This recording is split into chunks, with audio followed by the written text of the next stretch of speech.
Welcome to Web3 and Me, presented by FLOLiO. I am your host, Jeremy Weber, and as always, I am joined by the man with maybe not the most freshly made bed in the Netherlands, but pretty This close. time It's less, this Dan time Van der less. Lock. Hello, How are we doing hello. today, Dan? Doing fantastic. Had a really good weekend behind me. Spent some time with friends, and now I'm back here and ready to go. There How you about go. yourself? Crazy weekend in the world of NFTs. Oh yeah, It looks like Justin Bieber now has Bored Ape fever. So you'd yeah. love to see that. And then there was, I think the Bieber blast off, if you will, of just projects going absolutely crazy. We saw, Azuki's go nuts. Now we're seeing Cool Pets drop today. I know you're excited about getting your Cool Oh Pet, so yep, that'll be. definitely. I'm jealous of you there, but today's show is not about a market recap. That'll happen on our Friday live show. Today, we're going to talk about becoming a better NFT investor, and a lot of different elements go into that. And we want to help you, make the best decisions you can, whether you're looking to collect because you enjoy it, or you're trying to make some money. Which we can all be very honest. Like I like the idea of making money by, buying and selling NFTs. So, start off. Please go ahead and like the video, subscribe to our channel, and if you find the information that we present today valuable, which that's our goal, please go ahead and share it with some people who are who want to get involved in NFTs. So, not financial advice today. This is a bigger picture view of, human behavior and how it can impact NFT buying and selling. So, one thing that I find really interesting, Dan, is this concept that people tend to act irrationally, especially when it comes to financial decisions. Yeah, So, you know, at FLOLiO, we're building out a website that's going to provide you with portfolio management tools and, deeper level data analytics. But at the end of the day, those can't really make the decision for you of when to buy and when to sell. You have to make that decision yourself. And so we want to help you be more aware of some of the biases that might impact those decisions. yeah, So, definitely. jumping right into it, there are three different cognitive biases we're going to talk about today. And if this sounds like it's going to be really boring, I promise I'm going to try to make it, entertaining a little bit too. And this stuff is really important because I know Dan and I have both learned the hard way that some of these things can definitely impact our decisions on when to buy and Yeah, sell something, and that can have, you know, important ramifications, and we want to make sure that we're learning from those. So when we first talk about cognitive biases, the biggest one, in my opinion, is going to be an anchoring bias. So this is a bias where you're being influenced by the first piece of information you hear about something. So whether that is the first person who tells you about a project or the first price point you see a project at, it can anchor your decision of whether or not you're going to buy that project or not, and then also inversely when you're going to sell it. yeah, So in my opinion, this is the most costly one to be involved with as far as NFTs go. And it can be, it can happen in a few different ways. And I'm going to share how it's impacted me and the mistakes I've made. So I mentioned Cool Pets at the top. I remember being exposed to Cool Cats when they were minting for 0.02 ETH. wow. However, at the time, the first person I heard talking about it was on a podcast, and it wasn't someone whose opinion I particularly respected when it came to buying and selling NFTs. So my initial thought was, oh, this person, I don't think that they know what they're talking about, so I'm going to stay away from this project. And I was anchored to that thought Yeah, process for a while, which proved to be costly. So your initial opinion on whether or not you think the person who's pumping a project or pitching a project knows what they're talking about, that can be a really critical point. And if you don't take the time to dive into it deeper on your own and have a more clear head, that can be very costly. Dan, any times that you've seen this impact your decision making? yeah, definitely. It's something that I have. It's like a pretty big like fault in my NFT game, and that is if I sell a project, it's like dead to me, right? So I sell it, I never look back. If I see the price go up, it hurts, but I don't spend any time on it, right? And I think that's a pretty bad mindset to have, I think, because it definitely leaves money on the table. Because like we always say, a project doesn't go up in like a straight line. It's very possible that you're like selling in a dip, and then you can see it like go up, and then you're like, well, I already sold, so I'm never gonna like buy in again, right? Um, That's one that I had to recently overcome. I yeah, remember I bought a few of the Smilesverse NFTs before they revealed for around like point 0.2, and I sold one of them for 0.65. and I saw the writing on the wall that they were going to, that I maybe have made a mistake, and I didn't buy back in right away. And I saw the project start to go up, and then I realized, like, okay, just because I made that previous decision, it shouldn't impact what I do right Yeah. now. And if right now I see new information come out around this project of, in specifically with Smiles, they're doing a animated show with Time Magazine. They have some really cool collaborations coming out with the Hundreds. So a lot of important pieces of information came out, and just because I sold at 0.65 doesn't mean I shouldn't buy back in at 0.9. And so thankfully I did. I bought a few more at zero point 0.9 ETH, and now they've gone up to like over 2. So I Wow. think everyone is going to make these mistakes at some point. It's just becoming aware of them and trying to make sure that you don't do it again in the future. Had there been any times where you've kind of, as far as like the information on a project, like, oh, I saw, this person talking about it, or I saw this initial price point and I didn't buy in, have you been able to overcome any of those faults? Um, Definitely the price point one, because the NFT market is very different than it used to be from like half a year ago, and like being there half a year ago has really increased my portfolio value by like a lot.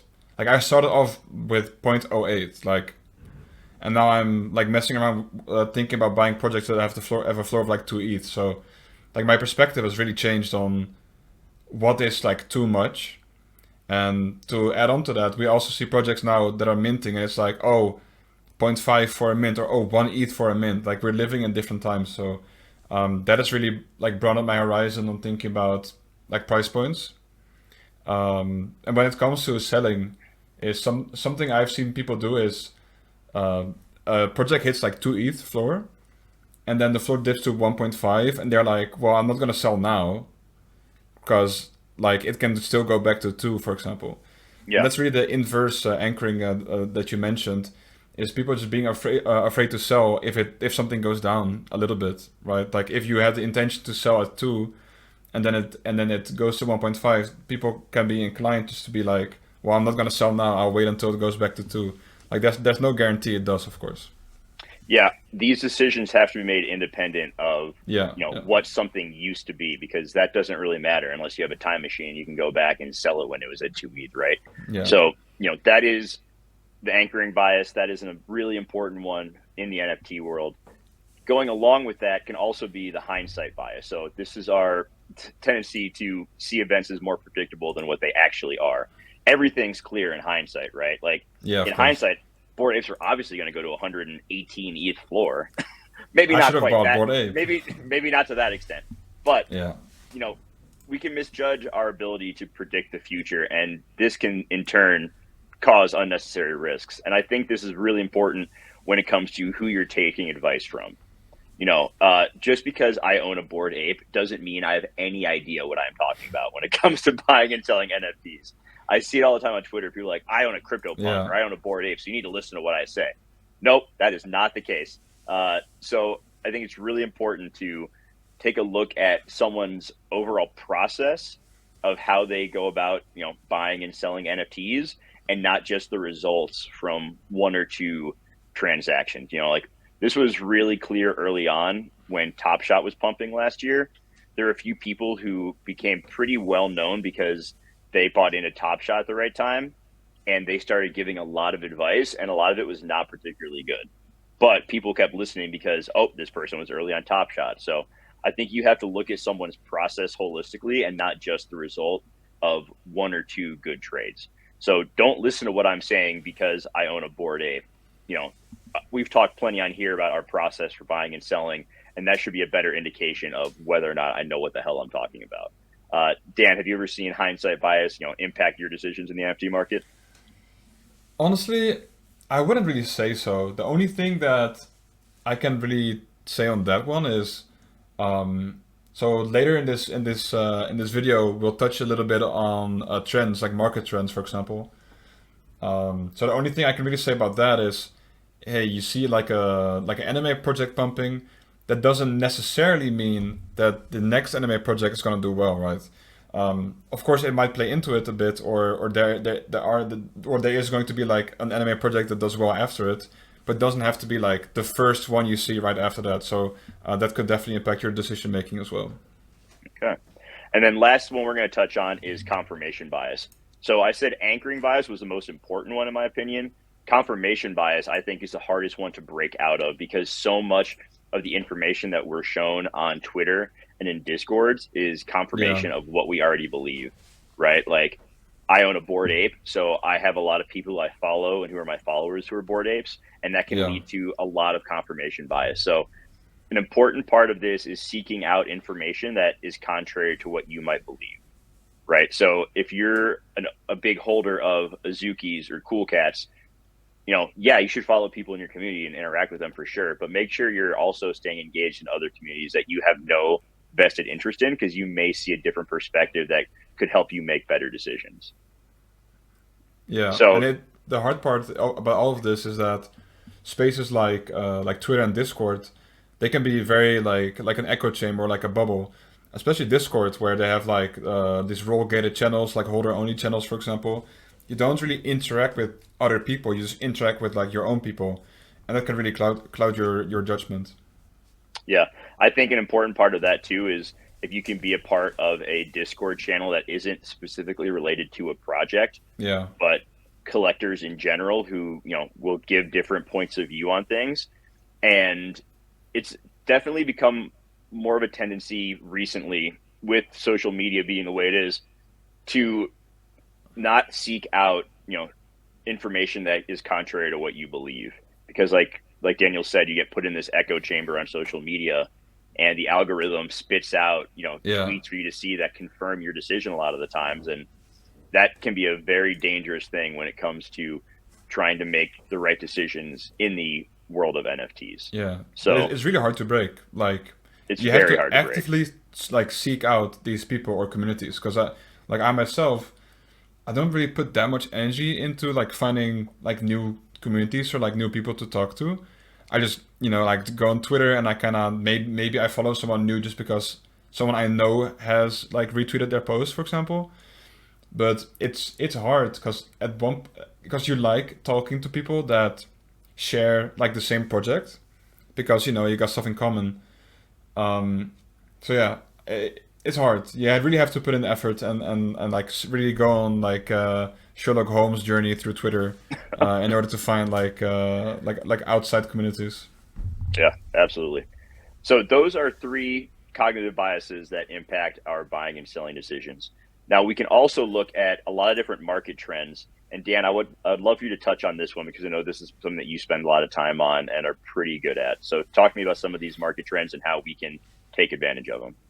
Yeah. So what I said earlier, that it doesn't always necessarily mean that the next project, like so let's say Azuki is doing incredible, right? Like we're seeing like some absolutely insane numbers, like what was like 80,000 like volume in maybe 2 or 3 weeks. Like that doesn't necessarily mean that the very first next like relatively big anime project is going to do like insanely well. So an example of this is Killer Girlfriend, Killer GF or KGF for short. They did they did really well. They really picked up some steam, and then I think they topped out at 2, and now they're like 1.15.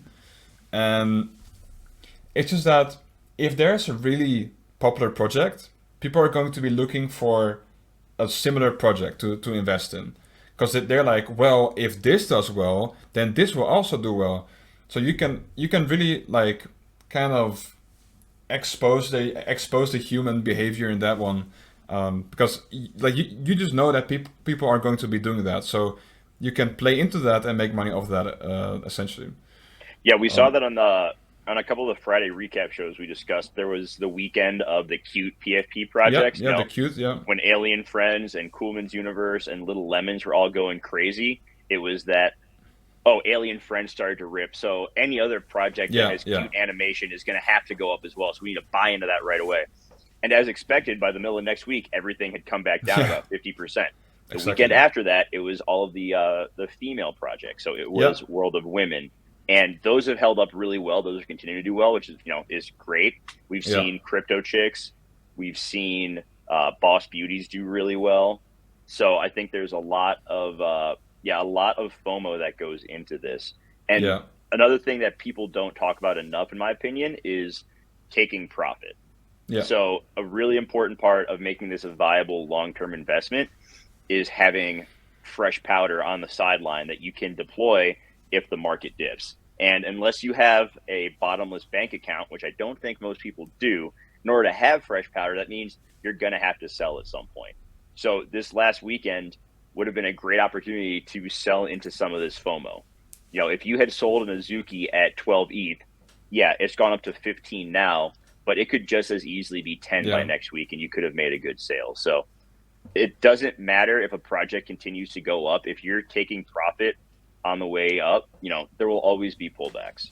Azuki is not going to go straight to 50 ETH. I don't think. I mean, it's defying a lot of previous notions yeah, we had, but, you know, there's never going to be a project that takes a straight line up. There's always going to be pullbacks. And so the more experience you get in this and realizing that, okay, just because this project has gone up in the last week doesn't mean it's going to go up for the next week. So take some profits, let some ETH sit in your MetaMask. It's okay. You don't have to spend it right yeah, away. There's nothing wrong with letting it sit there, and just keep an eye out. And especially in periods where, you know, Ethereum value is down, you're going to be able to probably get more ETH than you would if Ethereum was at 4K. So keep that in mind too. Of there's the thought on Twitter that, oh, 1 ETH equals 1 ETH. I hate to break it to you, but that is just not the case. I mean, to the people who are crypto native and have been around for a long time, that might be, but to most people when they come into this space, 1 ETH at 2,500 is a lot different than 1 ETH at 4,500. yeah. So I bought like zero point 0.5 ETH like maybe like 1.5 week ago for like $1,000. It's just so weird to like see the difference in price because I remember like I spent most of my time in NFTs being in this $40,000 Ethereum range. So now like being at this lower value of like dollar to ETH, it's such like a different landscape. yes, it is, definitely is. So let's talk about FOMO a little bit more too, and selling into that. And what are some ways that you tend to recognize that, you know, you're feeling FOMO, and how do you combat that?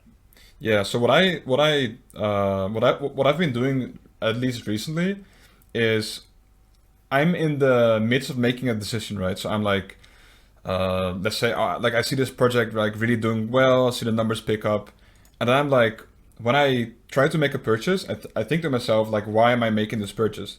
And if my only reasonable answer can be, well, I guess I'm like afraid of missing out, like I'm FOMOing, then it's important to like take a step back and then look at yourself, and then being like, okay, yeah, I am experiencing FOMO, and whenever I think of that, it's much easier to like to just like let the purchase like sit there and be like, you know what, I need to actually do my research and not like go into this purely based off like emotion.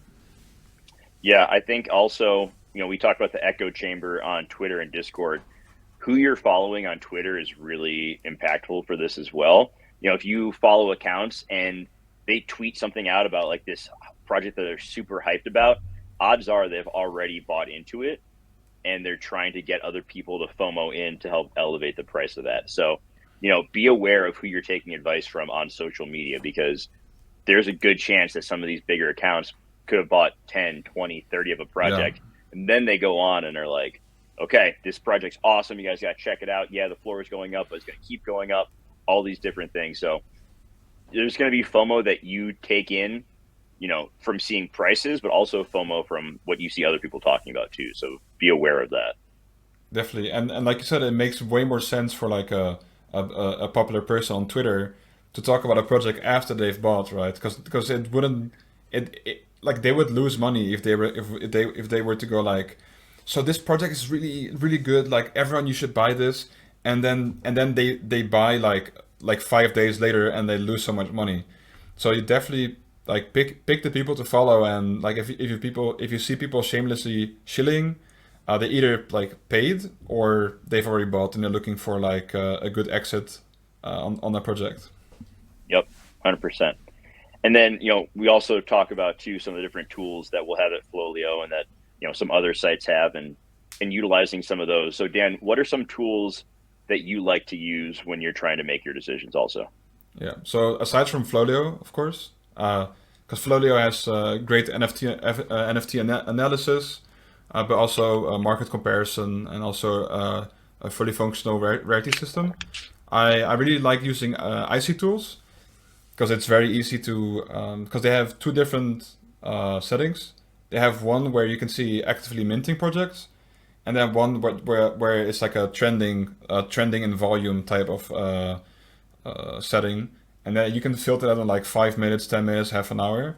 So it's quite easy to stay on top of like what's currently going insane, what's currently trending, and that usually, well, not usually, but that definitely offers like a good opportunity. All right. So Dan, give me one final takeaway that the people can use moving forward when they're investing in NFTs. I would say, do your research, as they say, DYOR. Um, just approach stuff. Try to approach stuff using your brain and not like purely into FOMO and not being like, oh, like flavor of the month type stuff. I would say really like search in places where people aren't searching. Okay. For me, I will say take the time to become aware of the thoughts that are dictating your Yeah, actions, yeah, yeah. right? Like become become conscious of what is driving these things, and you're going to make better decisions. Each decision is independent. Don't let your previous, biases impact what you do in the future. So I think that is where we are going to wrap it up today. I'm hoping that everyone was able to take away one or two things that are going to help them become better in this NFT game. So for Dan and the rest of the team at FLOLiO, I am Jeremy. Thanks for joining us and have a great day. Bye bye.